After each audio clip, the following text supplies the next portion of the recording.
성부와 성자와 성령 이름으로 아멘. 하늘에 계신 우리 아버지, 아버지의 이름이 거룩히 빛나시며 아버지의 나라가 오시며 아버지의 뜻이 하늘에서와 같이 땅에서도 이루어 있소서. 오늘 저희에게 일용할 양식을 주시고 저희에게 잘못한 일을 저희가 용서하오니 저희 죄를 용서하시고 저희를 유혹에 빠지지 않게 하시고 악에서 구하소서. 아멘. 성부와 성자와 성령의 이름으로 아멘. 두 번째 시간으로 베드로와 관련된 안드레아와 그 삶을 통해서 우리의 신앙을 돌아보도록 하려고 합니다. 예수님의 제자였던 안드레아, 생각보다 예수님과 굉장히 많은 부분에서 성서에 등장하고 함께 한다고 느껴지지만 또 우리는 생각보다 이 안드레아에 대해서 굉장히 잘 알지 못하곤 합니다. 그래서 오늘 안드레아를 통해 우리의 신앙을 걸어가는 이 시간 성서 말씀을, 관련된 성서 말씀을 하나 듣고 읽고 시작하도록 하겠습니다. 마태복음 20장 20절부터 28절까지의 말씀입니다. 그때 제베데오의 두 아들의 어머니가 그 아들들과 함께 예수님께 다가와 엎드려 절하고 무엇인가 청하였다. 예수님께서 그 부인에게 무엇을 원하느냐 하고 물으시자 그 부인이 스승님의 나라에서 저의 이 두 아들이 하나는 스승님의 오른쪽에 하나는 왼쪽에 앉을 것이라고 말씀해 주십시오 하고 말하였다. 예수님께서 너희는 너희가 무엇을 청하는지 알지도 못한다. 내가 마시려는 잔을 너희가 마실 수 있느냐 하고 물으셨다. 그들이 할 수 있습니다 하고 대답하자 예수님께서 그들에게 말씀하셨다. 너희는 내 잔을 마실 것이다. 그러나 내 오른쪽과 왼쪽에 앉는 것은 내가 허락할 일이 아니라 내 아버지께서 정하신 이들에게 돌아가는 것이다. 다른 열제자가 이 말을 듣고 그 두 형제를 불쾌하게 여겼다. 예수님께서는 그들을 가까이 불러 이르셨다. 너희도 알다시피 다른 민족들의 통치자들은 백성 위에 군림하고 고관들은 백성에게 세도를 부린다. 그러나 너희는 그래서는 안 된다. 너희 가운데에서 높은 사람이 되려는 이는 너희를 섬기는 사람이 되어야 한다. 또한 너희 가운데에서 첫째가 되려는 이는 너희의 종이 되어야 한다.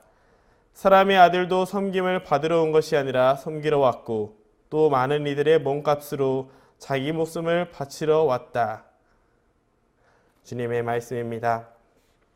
사도 안드레아를 말하면서 이 출세와 섬김에 대한 복음 말씀을 읽는 것은 사도 안드레아의 위치 때문입니다.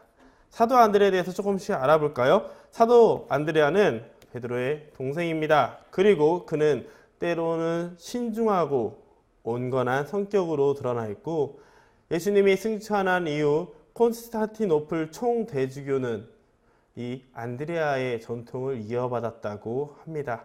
쉽게 말해 로마 가톨릭 교회와 같이 어깨를 나란히 하던 동방 정교회가 그리스 러시아 정교회가 이 안드레아의 영향을 받았다고 그 뿌리를 두었다고 생각하면 됩니다. 상징으로는 어부였기 때문에 그물과 물고기이며 X자 십자가, 그가 순교할 당시 매달렸던 X 십자가가 바로 그의 상징입니다. 성서에는 의외로 많이 등장하지 않습니다. 총 3번 중요하게 그의 이름이 언급되는데요. 하나는 예루살렘의 멸망과 세계상의 종말이 언제인지 물어볼 때입니다. 그리고 오병이어 기적에서는 빵과 물고기를 가진 소년을 예수님께로 인도해 주었죠. 또한 이방인들이 다가왔을 때 그들은 예수님께 직접 가지 못하고 안드레아를 통해서 예수님께 인도되는 일이 있었습니다. 이것만 보면은 그는 참으로 온순하고 그리고 몸으로 조용히 사람들을 이끌어 주었던 사람이라는 것을 생각할 수 있을 겁니다. 하지만 그는 이 X자 십자가에 못 박혀 죽었고 이런 영광의 십자가여 너를 통하여 우리를 구속하신 주님께서는 지금 나를 부르시는가 속히 나를 이 세상에서 끌어올려 주님의 곁으로 가게 해 다오라고 하는 뜨거운 열정마저도 가지고 있음을 우리에게 알려줍니다. 자, 그러면 생각해 볼까요? 많은 사람들을 예수님께로 인도해 주었고 주님의 십자가에 똑같은 커다란 열정을 가지고 있었던 그리고 그 신앙의 후손들이 베드로와 마찬가지로 거대한 교회가 안드레아에게 뿌리를 두었다는 것은 어쩌면 오늘 우리가 읽었던 이 출세와 섬김에 대해서 다시 한번 생각하게 됩니다. 간혹 성서 삶에서 신앙생활하면 이런 것을 느낄 겁니다. 하느님의 일을 함에 있어서 자꾸 인간의 생각과 의도가 개입이 되며 조금씩 관계가 틀어지는 경우죠.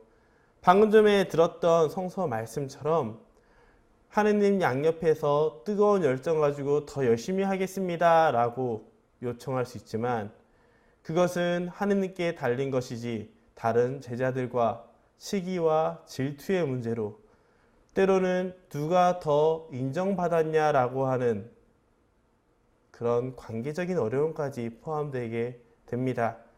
그럴 때 우리는 어떻게 하고 있었을까요?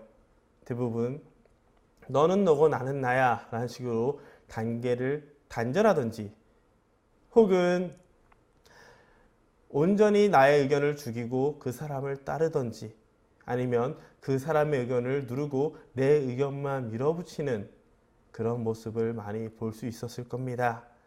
때문에 이 출세와 섬김을 통해 안드레아의 모습을 통해서 왜 안드레아는 그런 인간적인 어려움에서 어떻게 벗어났을까?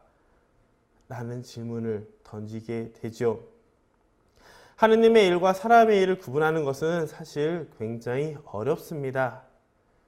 하지만 잊지 않아야 되는 거 한 가지 포인트를 기억한다면 우리는 그 어려움을 넘어서 다양성 안에 일치라는 서로 다른 우리가 함께 모여서 주님을 경배할 수 있을 겁니다.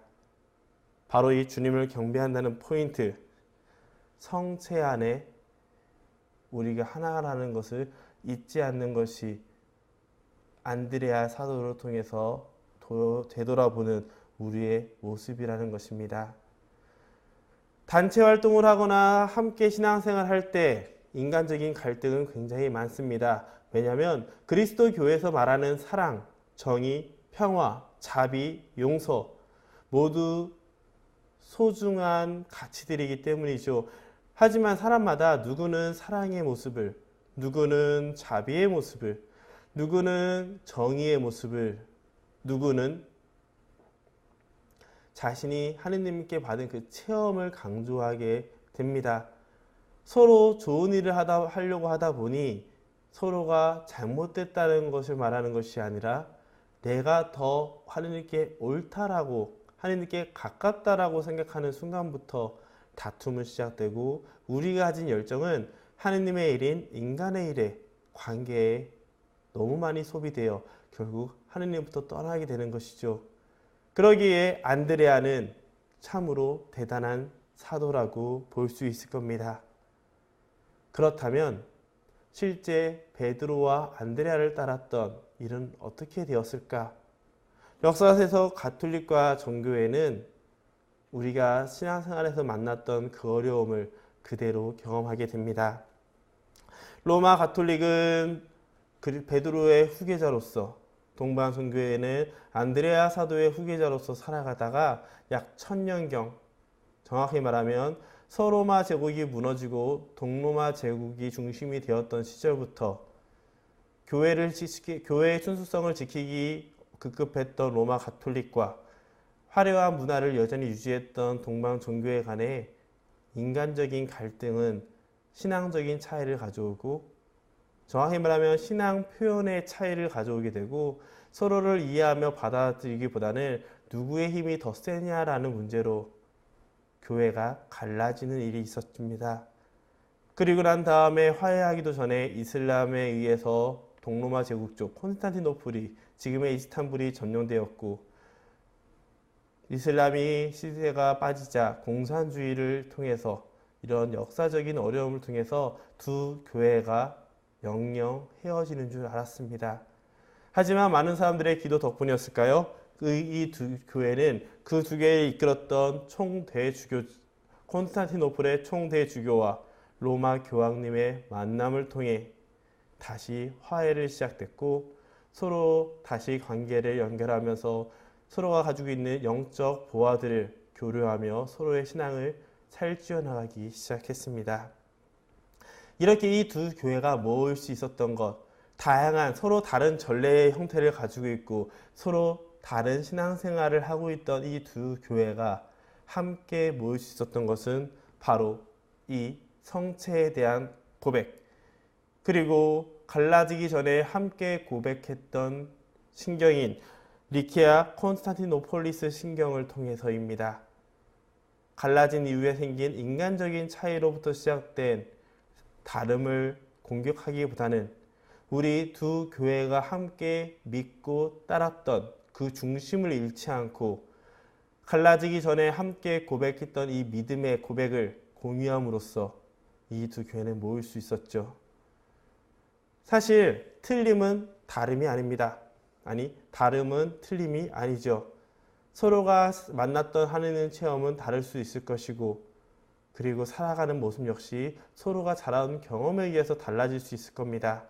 하지만 두 사람이 혹은 많은 이 공동체에 함께하는 사람들이 우리가 바라보고 있는 하느님이 같은 분이라는 것을 잊지 않는다면, 그리고 우리가 지금 서 있는 이 장소에서 해야 될 것이 그 주님의 사랑을 전하는 것임을 잊지 않는다면 우리는 다양한 모습을 가졌지만 함께 주님을 경배하는 다양성 안에 일치를 얻을 수 있을 겁니다. 지금부터 한 가지 영상을 볼 겁니다. 그 영상 안에는 동방교회의 많은 성당의 모습들, 그리고 로마 가톨릭의 수많은 성당의 모습들이 다 등장합니다.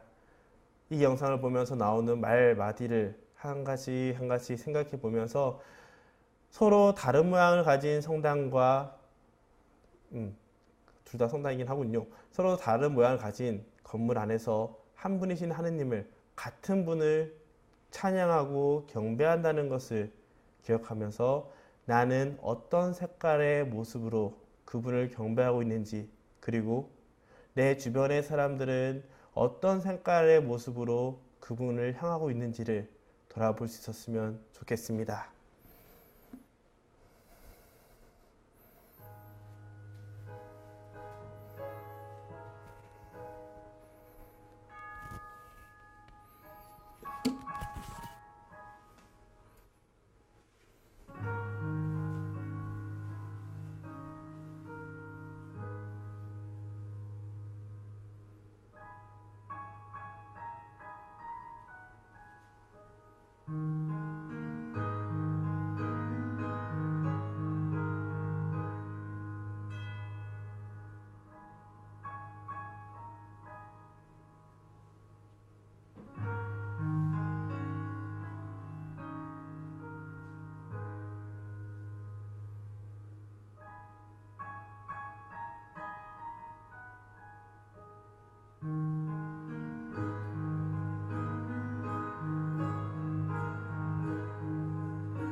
네, 다양한 모습들 안에서 각자 처한 상황 안에서 주님을 고백하는 모습들, 어쩌면 다양성을 강조하면서도 때로는 서로를 인정 못하고 인간적인 마음이 더 우선시되던 우리들의 모습을 반성을 돌아보게 해주는 영상이었습니다.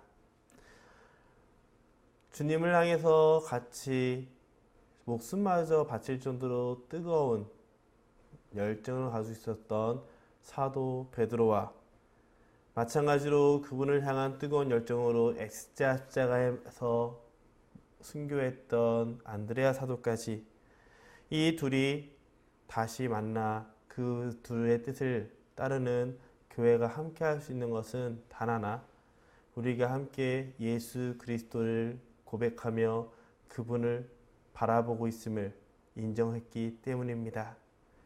신앙생활을 하면서 나는 누군가를 인간적인 마음으로 미워했는지, 아니면 내가 인정받지 못했다고 해서 상처받고 이곳을 떠나려고 했는지 다시 한번 돌아보면서 이 시간 마치도록 하겠습니다. 성부와 성자와 성령의 이름으로 아멘.